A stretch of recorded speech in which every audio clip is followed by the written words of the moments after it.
The year was December 1974. I found myself standing in a long line of students at the University of Maryland in the registrar's office. It was the week before final exams, my third semester.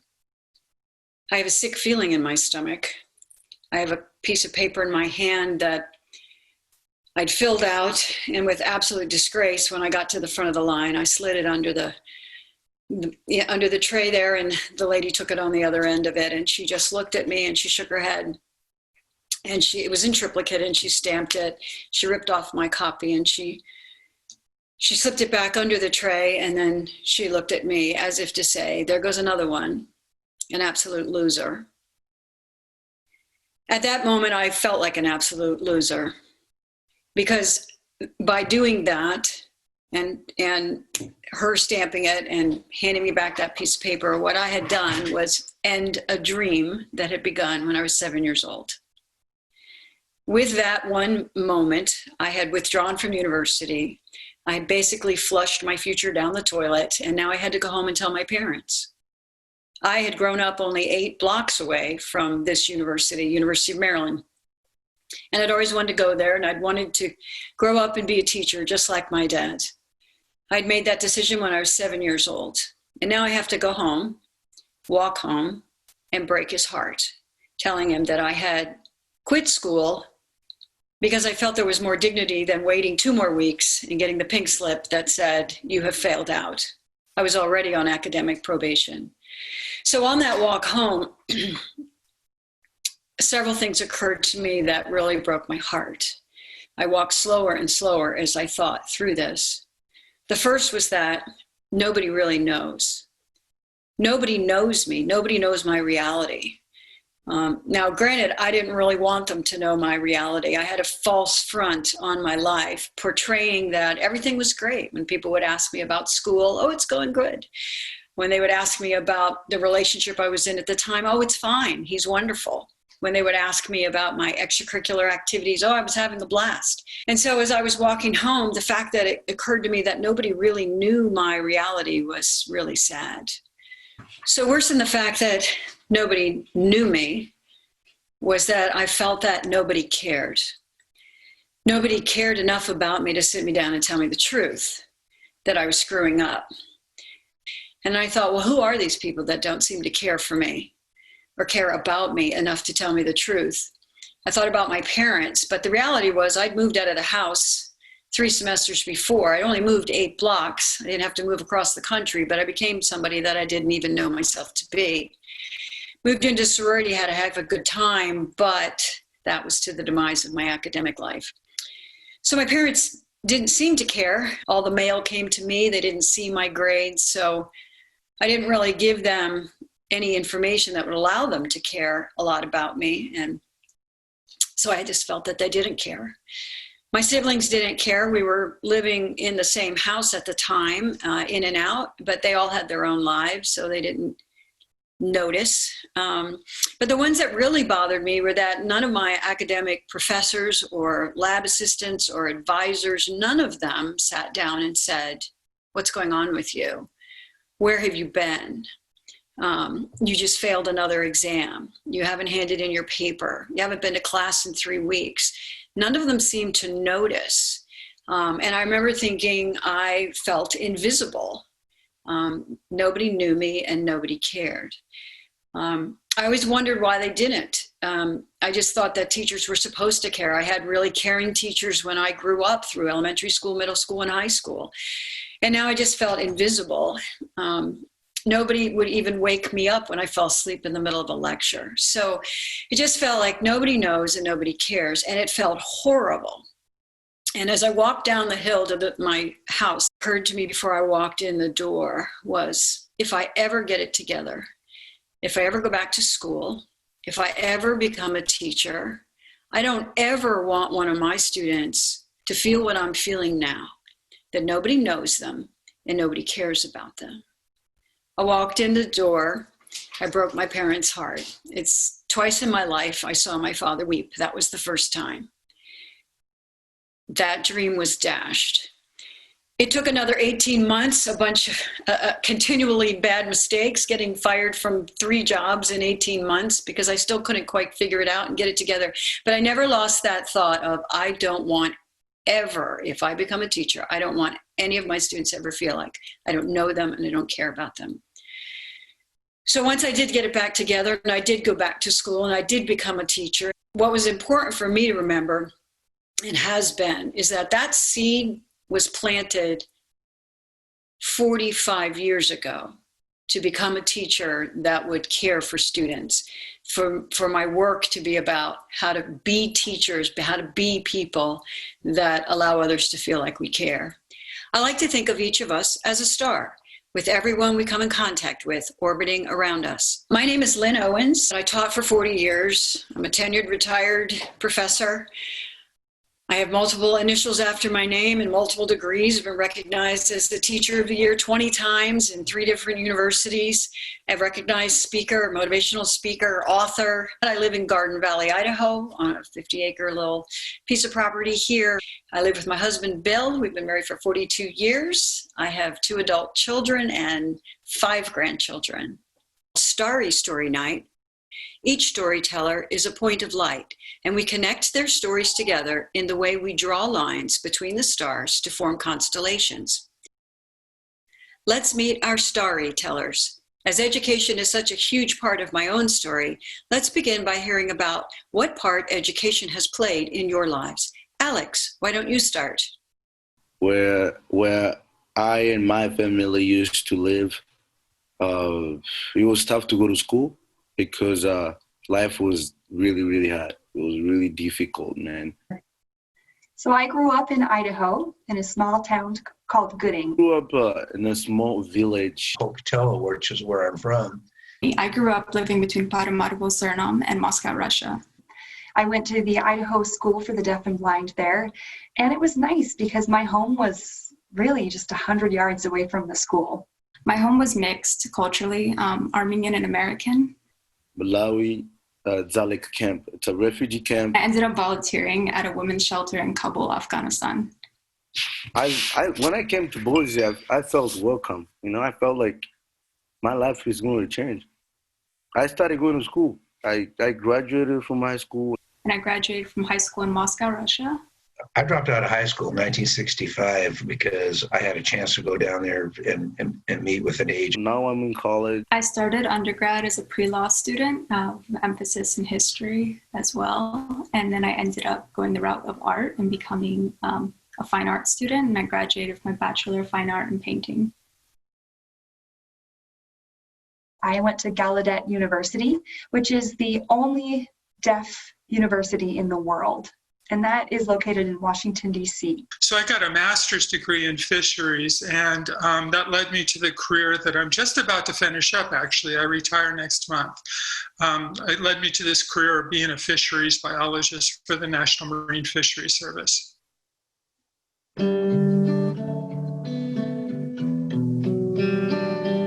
In Greek mythology, the earth began in a golden age of peace and harmony.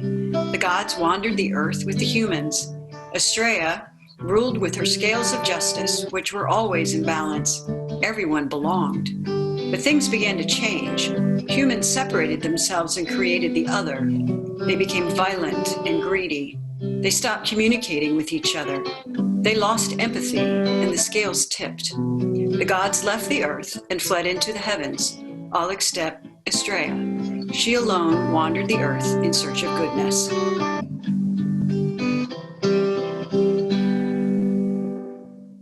One day, myself and my producer went over to A&M Records, which was the Carpenters label. I went for a tryout for soccer. Well, when I was growing up, at my age, people didn't play soccer. And then I started trying out. I didn't speak anything. I couldn't speak English at all. We communicated predominantly through translators. Oh, that's right. I'm deaf, and I'm surrounded by people who can hear, who communicate in a different language, and who we often have communication barriers with. We didn't play soccer. I don't really understand all the rules. I didn't know even how it worked. I didn't know anything about publishing. I knew nothing. So when we were playing soccer, trying out for varsity team at Bora High School, and then I remember the third day of trial, this one guy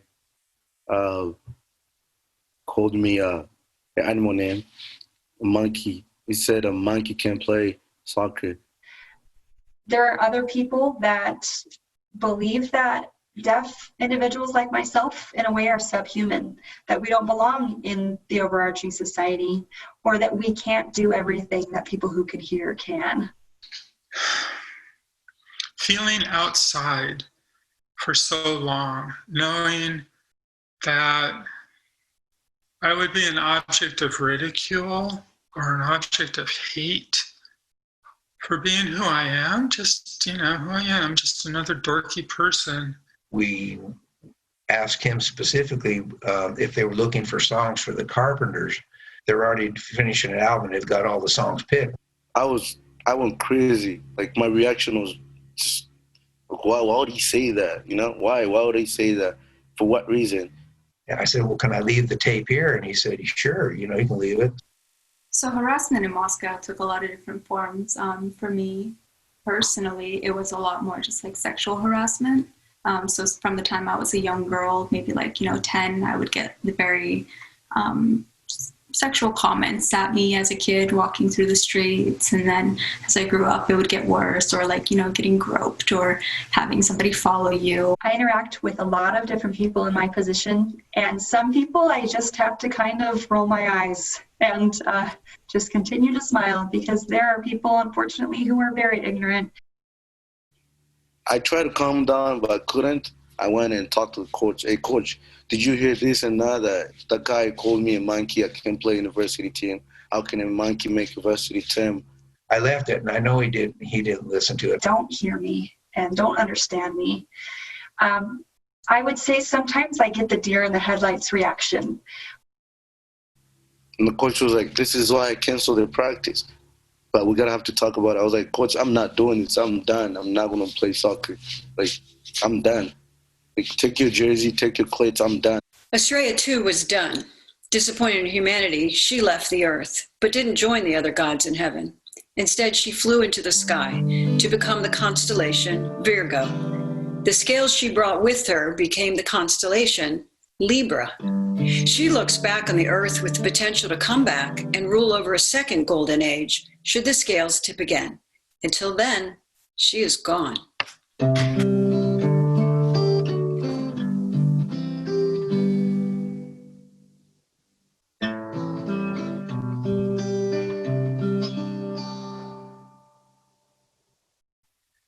My sign is Libra, and I'm supposed to be. They show a picture of the justice. It looks like the justice person holding up the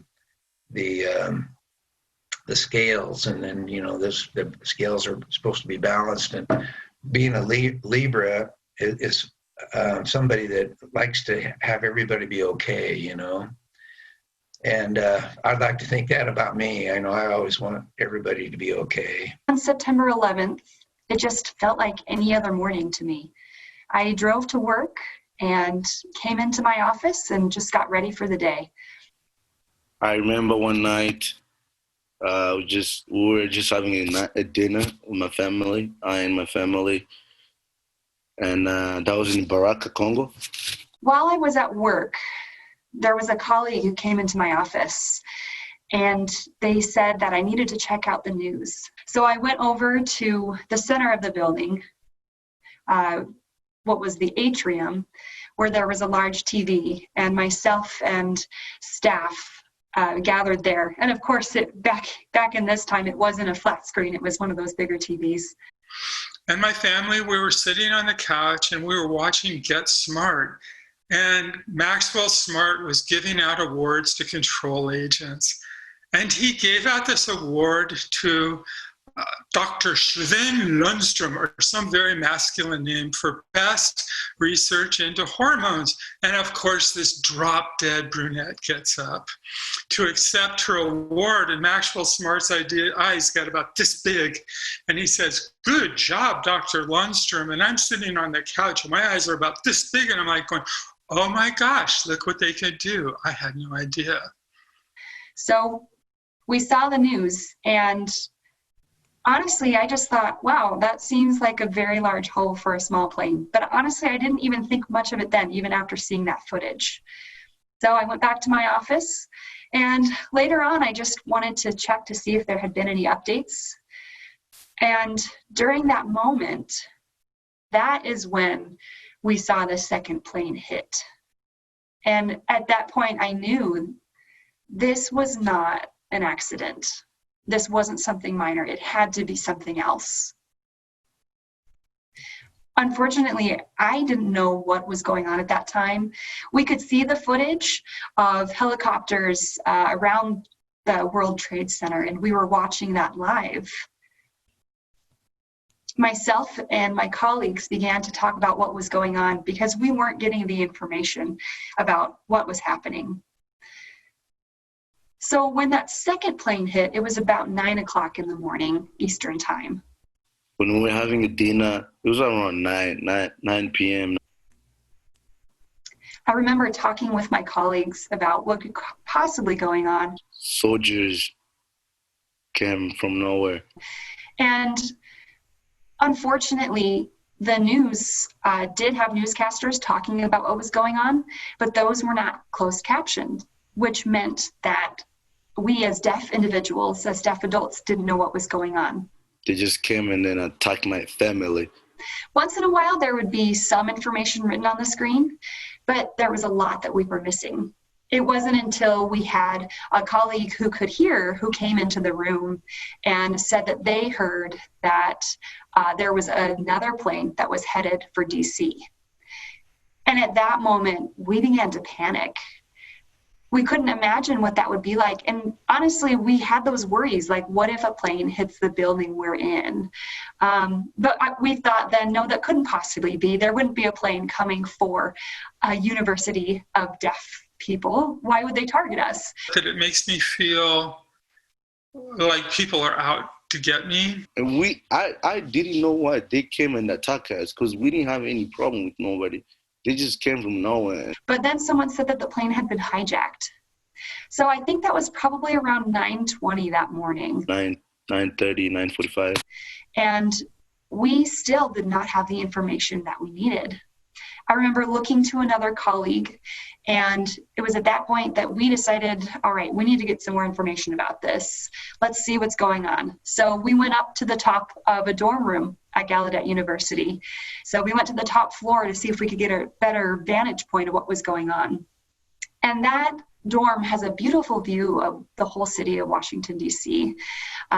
We could see the north end of Washington, D.C. We could see the Washington Monument and the Capitol from that view. So the Pentagon was a little further off, but we could see it in the distance. So it normally is a very beautiful view. I remember looking out at that, and we saw planes go by, and we kept thinking, is that plane going to hit something? They just came inside and then stopped punching my dad, stopped punching me, stopped punching my other two siblings, stopped punching my mom. It's a matter of safety for me, where I automatically assume that something's happening, it's because I'm transgender. Is that going to crash into a building? So we kept our eye on that, and at about 9:30 is when we saw the smoke. I and my sibling seeing all that, like your parents getting embarrassed in front of you, it was hard. It was just something that I don't think I'll ever forget in my whole entire life. Until I die, I don't think I'll ever forget that. I will never forget that moment of seeing that smoke. It was just this dark, looming column. Then we went down from the dorm room to a more public area, and it was confirmed on the TV that a plane had hit the Pentagon. I will never forget how shocking that was. And that is really when the confusion started on campus. There was not enough information getting out. And since we were so close, we didn't know if we needed to evacuate. We didn't know if there was going to be another plane that would hit the White House. The women at the shelter were predominantly older women from various parts of Afghanistan and Pakistan. They took my mom inside my daddy's bedroom. Somehow we ended up in my bedroom. And it was the summer in Kabul, which is incredibly hot. So the room was hot. And it was messy because that's the way my bedroom always was. And we were on the second floor in this just like plain white drywall room. And my dad's yelling at me. He's like, I think you're a sissy. Look at your room. It's a mess. You're a sloppy person. You're sloppy with your relationship with your parents. You're sloppy with your relationships with your family, with your friends, and you're a sissy. They took her there with five soldiers, and then they started having sexual with my mom inside the house. And I was torn to pieces. I was just ripped to pieces. It was just, I couldn't imagine that it was happening. And all of them had lived a life where they'd seen cruelty I cannot even begin to understand. Literally in front of me, seeing my mom getting ripped. For roughly an hour, there were a few awkward words shared between us, some in English, some in Dari, but not much more than that. In that moment, I wished I could communicate and say something, but I felt unable to, either from the language barrier, which was there, or I didn't know how to start a conversation, or simply I felt foolish. I was looking around the room, trying to find something to, lock my eyes on and engage with. All the while, I had just 1,000 thoughts running through my head. I wanted to say things. I wanted to talk. I wanted to, ask her questions. And I had heard some snippets of her story before from the head of the shelter, and I knew she had heard some of mine. But besides that, most of our interactions had been pretty quiet, smiles here and there. She didn't make a lot of eye contact with most anyone, really. We realized at that point that they were hitting a lot of iconic buildings and monuments in the United States, and that's really when the panic struck in. And most of that was because we didn't have immediate access to communication. People who could hear that day got a lot of their information through the radio, and we didn't have any of that. There was no internet while I was growing up, so there was no source of information. So we asked our colleagues who could hear if they would keep us up to date. So we had them listening to the radio and filling us in on what was happening. And it was at that point that they had evacuated the White House. And of course, as everyone remembers, we got a lot of misinformation that day too. So there was a lot of chaos. And it was at that time that they began evacuating the city. They all left after about 2 hours. Most of our staff and faculty began to consider how they could evacuate and get home. And most of the time, you would think that we would evacuate through the subway, but a lot of that was shut down. Well, actually, we thought that it was possibly shut down, but we didn't know. Again, no one told us if that was the way to evacuate. And of course, back in this time, this was before the day and age of technology like text messages. So that wasn't a reliable way to communicate either. So it was through word of mouth that we finally were able to gather students and staff in the gym at Gallaudet University. I was like, what should we do now? Where I decided and start telling my parents that we can't stay here. We can't stay here. We have to go somewhere else. And we were able to set up a plan to get students and staff off of campus via carpooling and other routes. So fortunately, I had my car there that day, so I was able to get out that way. So we decided to run away. We didn't want to die. Maybe they could have come back and killed everyone in the family, but we didn't want that to happen. So we had to run away. we didn't know what routes we could take. A lot of the roads were closed. Right. We didn't know where we're going. So we started going and going. We started walking while my mom was crying. She couldn't walk because she was just tired and she was just bleeding all over. And then I was carrying my sibling on the back. I remember getting out of campus and the traffic was horrendous. And fortunately, we got out of Washington, D.C. safely, and I was able to drop off those other 3 people that were with me. But we made it. We made it in Malawi. Got there. We started. It was a new life. Started there. We settled. The refugee camp welcomed us. We started our life. I wanted to solve it somehow, as if I ever could. I don't know if I was feeling pity or just anger at the world and how cruel it could be, how it could take somebody's will to create, to think, or to be. But that's not empathy. Empathy. What does that mean? So out of nowhere, she grabbed my hand while we were sitting together, and I was feeling, awkward and maybe uncomfortable. And she just held it tightly. And she looked me in the eyes, and she kind of just looked at me and acknowledged me and smiled. That's all. This act of kindness and the feeling of being seen was incredibly powerful to me. It created a bond between us without language. She chose to stop, to acknowledge me, to be present in the shared moment, and to look me in the eye. And her feeling empathy for me, which in turn allowed me to feel empathy for her. So here we are in the middle of Kabul, an 18-year-old and a 50-year-old widow. I come from a Christian home. She comes from a Muslim one. We don't speak the same language. We don't have the same passport or access to opportunity. But in that moment, none of it mattered. We're just 2 humans sitting together, holding hands, and seeing each other.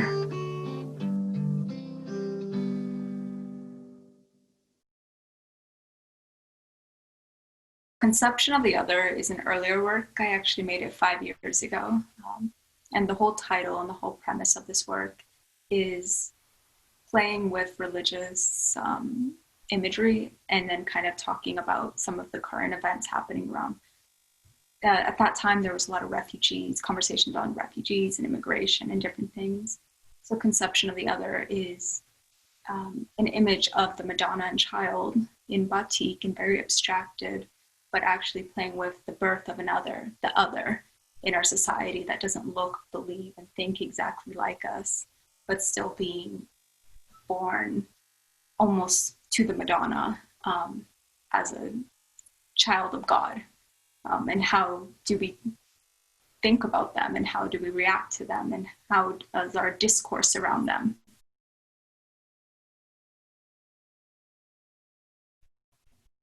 Unfortunately, many deaf individuals, especially young deaf children, live in homes where no one else knows sign language. So they are isolated much of the time. And people who can hear are finally experiencing that through the lockdowns and quarantine that we've experienced. It's especially bad for young trans people because nowadays kids seem to figure it out when they're like 4 years old and they go to school and all they want to do is to be accepted in their gender. That's it. That's it. There's no weirdness about it, And yet the legislature finds ways to create a hateful environment for these kids. At Gallaudet University, I honestly didn't see myself as a deaf person because everyone at Gallaudet used sign language. It just felt like normal to me. There were no communication barriers. When I was in the camp, I didn't know anything about that, about like Black Lives Matter now. I remember the first time that I realized that I was deaf was when I stepped outside of that campus. I went for a tryout for soccer, So when I was in Thailand, where I got my surgery, and I'm watching TV, and there was very limited TV that was in English, and I would be watching these soccer matches.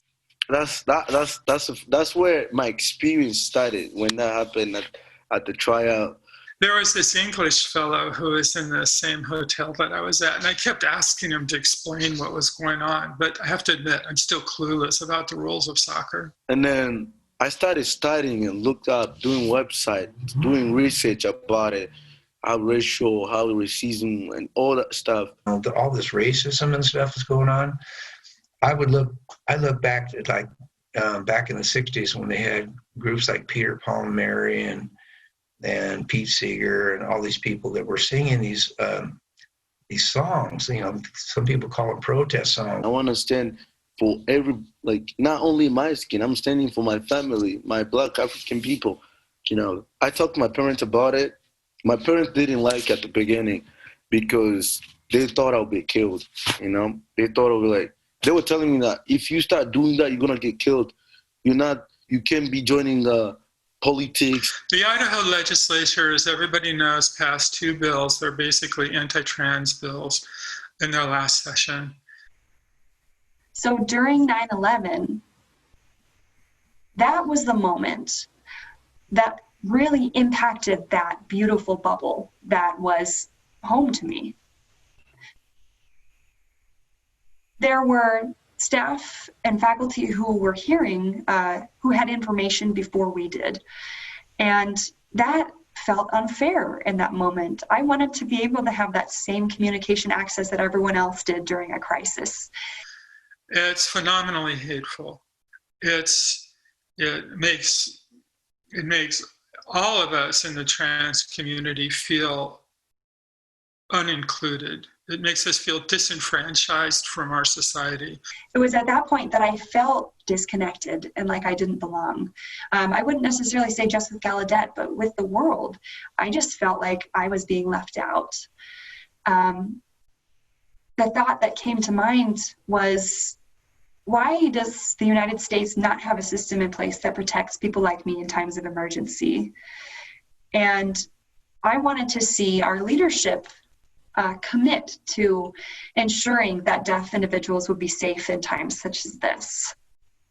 I started doing all the research and all that stuff. All of a sudden, when you have the internet and you have all these trans people start posting their stories on the internet and sharing their information and setting up support groups that you could find a support group finally, that was revolutionary for me. Actually, I had never heard the word transgender until I found the internet. It was like, oh, I don't know what this means, but I think it's me. And it was just like this whole valley of information all of a sudden that I could learn about myself and learn of ways to connect with others. When I did my speech at Boise Hall, and then they saw that on the TV, my parents were so happy when they saw me on the TV. They were like, what? How did you do that? I was like, I wanted to make it different.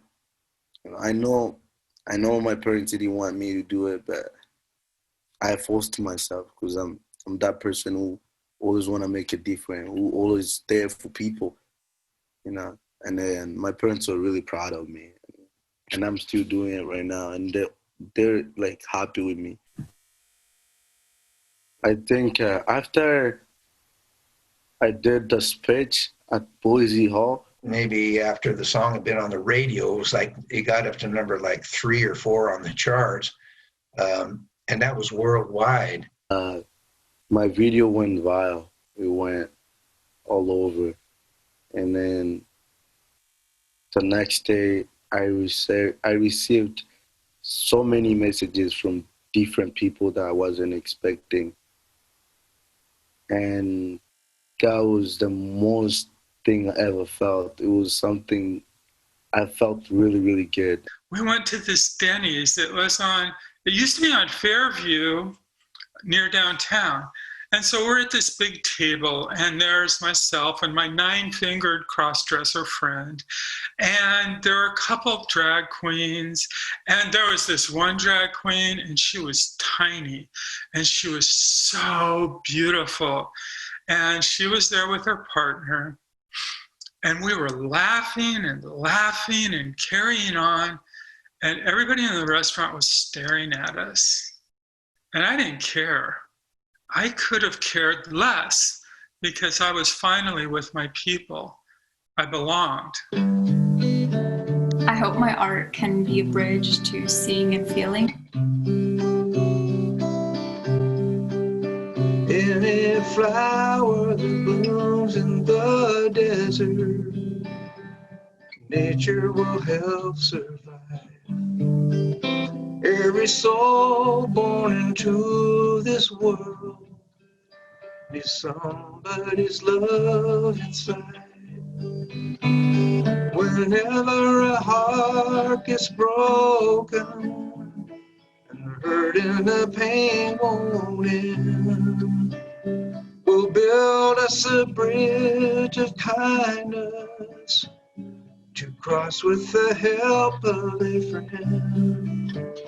When the words of the wise are spoken, do we really take them to heart? Let's build us a bridge together, and now is the time to start. Whenever a heart gets broken and the hurt and the pain won't end, let's build us a bridge of kindness to cross with the help of a friend.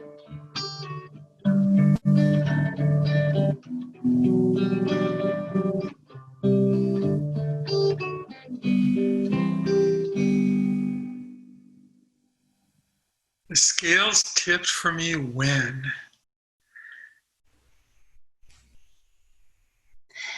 The scales tip for me when bad recognizes good. The scale tips for me when I got all these positive messages. Well, of course, the scales tipped for me when I found the internet. The scales tipped for me when I was able to be seen and see somebody else. Part of being transgender and being in the closet was that I tried as hard as I could to be a guy's guy. And another one of the songs I wrote for that record was a song called "All You Get from Love Is a Love Song." And the Carpenters were, of course, very sentimental. Like sailing on a sailing ship to nowhere. Very sentimental music. And so I used to pretend to hate the Carpenters. I like pop music a lot. That one day I got a check in the mail for like over $25,000. I had no idea. I got that check and I looked at it and I thought, what is this? $25,000. So I take it across the street to my bank and I gave it to one of the tellers over there, one of the people that I knew, and I said, "Is this a real check?" She goes, "What are we doing for dinner?" I actually loved their music. It was beautiful. And they could make me cry.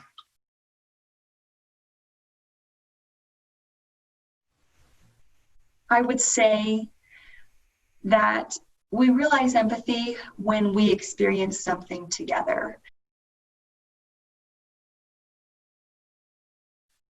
Empathy is more understanding that we are a part of it all.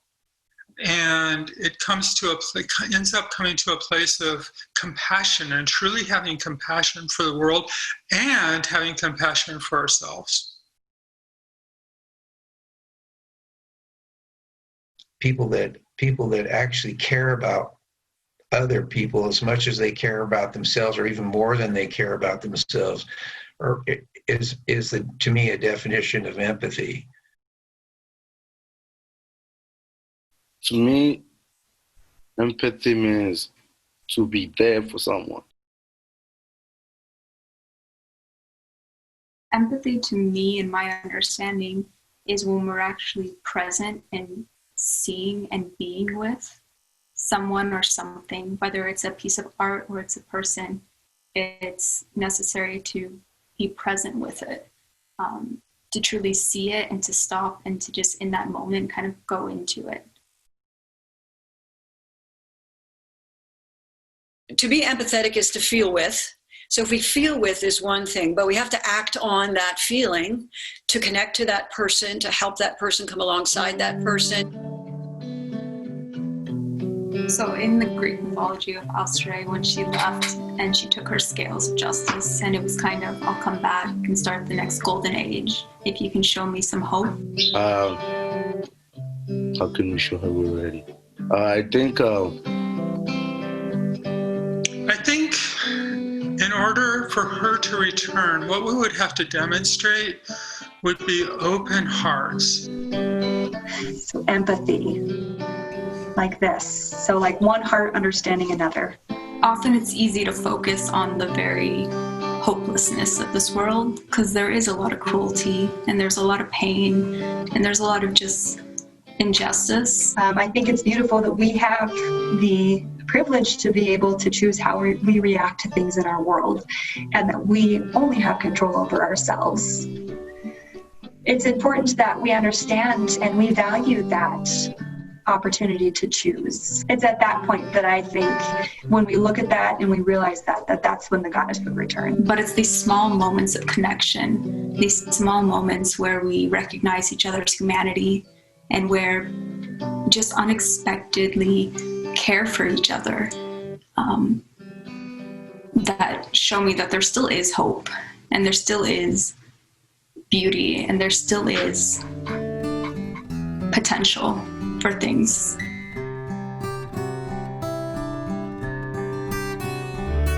It's time to build bridges together, and now is the time to start.